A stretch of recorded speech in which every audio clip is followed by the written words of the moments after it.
Hey, salut tout le monde, on se retrouve pour une nouvelle vidéo bon plan. Avant de commencer cette petite vidéo, je tiens à te rappeler que tous les liens sont dans la description et si le contenu te plaît, n'hésite pas à liker et à t'abonner, ça me fera super plaisir et c'est super encourageant. Je tenais à vous remercier, on est 167, il y a de plus en plus de personnes qui échangent dans les commentaires, donc ça me fait extrêmement plaisir. Dans cette vidéo là, on va changer un peu par rapport à d'habitude. Ce que je vais faire, c'est que je vais vraiment vous présenter les bons plans parce que je pense que si vous avez cliqué sur cette vidéo là, vous connaissez un minimum les composants. Donc je pense que ça sert à rien de vous rappeler des caractéristiques que vous connaissez déjà. Alors on va commencer avec les processeurs et sur ce site allemand que j'ai jamais encore commandé dessus, hein. D'ailleurs, si tu as déjà commandé sur ce site-là, dis-le moi dans les commentaires si tu as bien reçu ta livraison et tout ça. On retrouve le Ryzen 5 5500 pour 98 €. Je trouve que c'est vraiment une bonne affaire. En plus de ça, c'est le socket AM4, donc on peut faire des économies sur la carte mère et sur les kits de DDR4, hein, parce que bah, ça descend vu qu'on est en pleine transition avec la DDR5. Donc je pense que c'est assez intéressant. Avant, je présentais le 4500 qu'on pouvait retrouver dans les alentours de 80 € sur Amazon. Là, je pense que ça peut être une belle alternative. Si tu souhaites avoir un peu plus de performance, tu as le 5600 à 139 €, donc c'est 40 € de plus pour assez peu de performance d'écart. Mais si tu souhaites quand même avoir ce petit gain en termes de performance, tu peux le retrouver à 140 € ce 5600. Au passage, je tiens à te rappeler que si tu achètes sur Amazon Allemagne, sur Amazon Espagne ou Italie, tu paieras des frais de livraison. En moyenne, c'est entre 5 à 15 €. Alors si tu souhaites avoir un processeur encore un peu plus performant, vraiment au fur et à mesure on monte en gamme, on est toujours sur la 5ème génération, le Ryzen 5 5600X pour 170 €. Ça peut être intéressant, même si pour le gap de performance, vraiment le 5500 fera amplement l'affaire. Si tu souhaites vraiment avoir quelque chose qui soit beaucoup plus polyvalent, que ça soit avec du multitâche, du jeu et du streaming, tu peux avoir le Ryzen 7 5700X chez BPM Power pour 184 €. Je trouve que c'est vraiment un très bon plan. Normalement, c'est un processeur qu'on chope dans les alentours de 300 €, mais là, vraiment, pour 184 €, il y a moyen de se faire plaisir avec un processeur comme ça. Si tu souhaites encore toujours un peu plus de performance, tu paieras 30 € à peu près de plus, hein, que le 5700X pour avoir le 5800X, donc toujours un petit gap de performance. Après, tout dépendra de ce que tu souhaites. Le Ryzen 9 5900X peut être une très bonne solution si tu fais beaucoup d'applicatifs, du streaming et tout ça. Tu auras un processeur qui sera vachement à l'aise sur du multitâche. Et là, si tu souhaites opter pour un processeur qui a encore plus de cœur, plus de threads et qui sera encore plus à l'aise dans le multitâche, tu peux opter pour le Ryzen 9 5950X pour 514 €. Après, là, ça commence à être vraiment un beau budget. Si tu souhaites avoir un processeur de dernière génération et avoir un PC qui dure un peu plus dans le temps, tu peux opter pour le Ryzen 7 7700X que tu retrouves à 327 € chez BPM Power. Ça peut être vraiment intéressant. Si tu souhaites encore avoir un processeur qui soit plus à l'aise dans le multitâche que le Ryzen 7 7700X qu'on a vu tout à l'heure, tu as le 7900X pour 448 € chez Amazon. C'est pareil, c'est vraiment intéressant. Si tu souhaites encore avoir un cap de performance en plus, tu as la possibilité d'avoir le Ryzen 9 7950X pour 575 € chez BPM Power. Je te rappelle que c'est 60 € de plus que le 5950X qu'on a vu tout à l'heure. Alors là, on va passer à la RAM, et comme je te l'ai dit tout à l'heure, la DDR4, on commence à avoir des tarifs qui sont relativement assez intéressants. Deux barrettes de 8 Go pour 57 € si tu as une config avec un Ryzen 5 5600 par exemple, ou un 5500, ça peut être intéressant. Après, si tu souhaites avoir un peu plus de capacité, tu peux avoir des Corsair Vengeance LPX. Alors là, par contre, c'est des barrettes de RAM en low profile.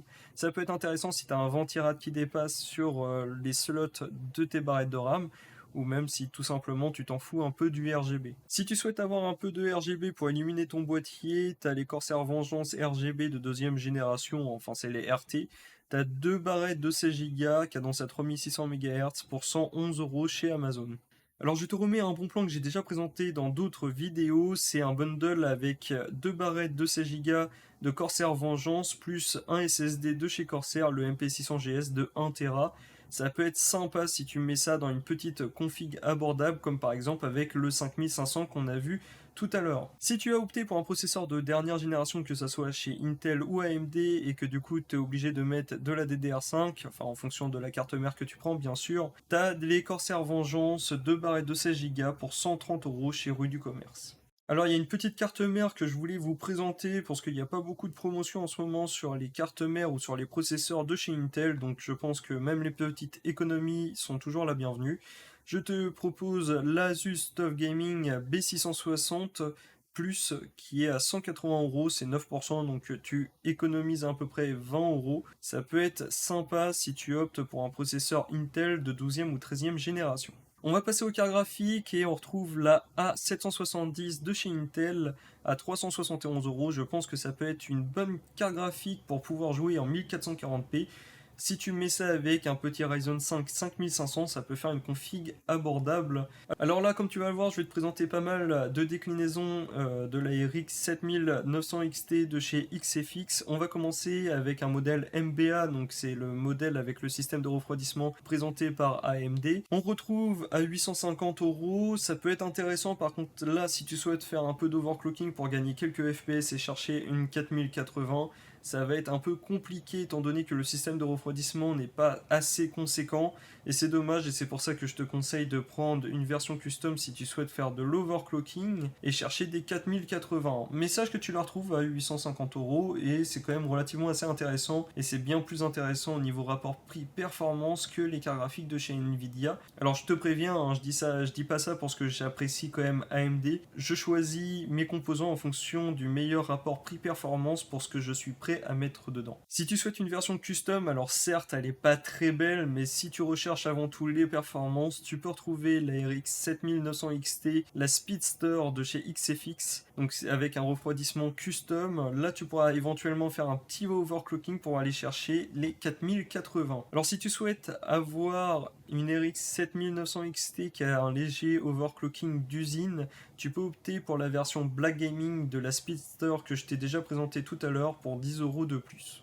Alors on va passer au stockage, et en ce moment sur les SSD NVMe il y a une baisse des prix assez considérable. Si tu souhaites avoir un SSD de 1 Teraoctet le moins cher possible en NVMe avec le PCI Express de 4ème génération, tu retrouves le Kingston NV2, c'est pas la première fois que je te le présente mais je te le remets quand même. Après, si tu souhaites avoir un SSD de 2 Tera, le moins cher que tu peux retrouver c'est le Lexar NM 710 à 120 €. Et si tu souhaites avoir des débits un peu plus conséquents, tu peux partir sur le SSD de chez Samsung, le 970 Evo Plus de 2 Tera pour 140 €. Alors je vais te présenter une petite alimentation parce qu'en ce moment c'est un peu la galère pour trouver des alimentations assez conséquentes. On dirait qu'il y a une petite pénurie au niveau alimentation. On retrouvait il n'y a pas si longtemps que ça des RM 1000X pour environ 150 €. Là maintenant elles passent directement à 200 €, donc c'est assez compliqué de trouver des grosses alimentations pour pas trop cher. Je te présente la MSI MPGA 1000G, donc quand même une alimentation 1000 watts. Elle est modulaire, donc ça c'est vraiment pas mal pour le cable management. Et en plus de ça, il y a le connecteur 12 VHPWR. Cette alimentation elle est certifiée en 80+ Gold. Je te rappelle que le 80+ Gold est une certification de rendement. Alors c'est pas souvent que je présente des bons plans chez Back Market parce que j'aime pas trop le reconditionner, mais je sais que ça peut être vraiment des bons plans à certains moments. On peut retrouver un HP ProDesk 600G3 mini avec un i5 6400T, si je dis pas de bêtises, 16 Go de DDR4 pour 177 €. Donc si tu as un petit projet de serveur Plex ou quelque chose comme ça, je pense que ça peut être intéressant. On va terminer sur un écran pour lequel j'ai craqué il n'y a pas si longtemps que ça, qu'on retrouve dans les alentours de 440 € chez Amazon.